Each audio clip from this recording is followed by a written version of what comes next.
you really don't know what they want. So how about you kind of just lay out the groundwork for us as far as what we're going to talk about today? Okay, so we're going to talk about surveys in general. And I was mentioning off air that there's 3 types of surveys that I think you can do with your patients. And it's not just your patients. You can also do this with professional referrers, which I will touch on a little bit later. But with your patients, you can do online surveys. You can do a hard copy survey where you post something to them, and I'll explain the process that I used to use.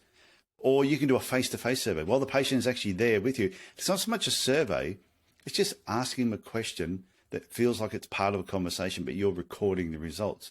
And over a period of time, it can actually give you a really good picture on how things work. So actually, I'll talk about that one first, the face-to-face surveys, if you don't mind. Is that right? Yep, that sounds good. I think that's a great place to start because each of these different types of surveys, kind of warrant a different type of question. So I'm curious to hear, what your strategy or what, how you approach this face-to-face survey. Okay, so it could be either the podiatrist could do this or the receptionist could do this. And it wasn't at any particular time, but we'd say with all our patients coming through, we want a couple of basic questions answered. For example, you may have come into the clinic and you may be sitting there, and of course I'm running on time, so you're not going to be waiting for very long, Jim, when you turn up.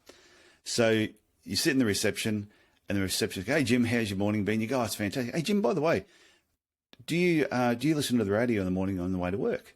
And your response would be, "No, I'm more of a podcast guy, but occasionally a little bit of classic rock. So some Shom 97.7. Okay, so yeah, and that'd be the next question. Oh, so what radio station do you listen to on your way to work?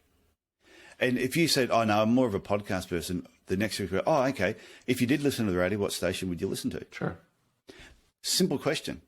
Now to you, it's just conversation. But for us, because we used to do a lot of radio advertising, we needed to know, especially when our best patients are coming in, what station do our best patients listen to and when are they listening to it? So you might find that you might listen to a podcast in the morning to get yourself fired up, but in the afternoon when you've had a long day, if you've gone in the office and you might be driving home, you're thinking, "You know what, I really don't need any more information going in my head.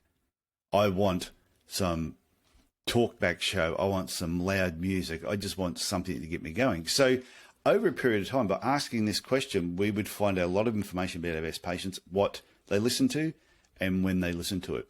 We did the same thing because we advertised on TV at the time. What TV station you listen to? Now, going back 10 years ago, before streaming really took off over here in Australia, you would get a definitive answer. I watch these shows on this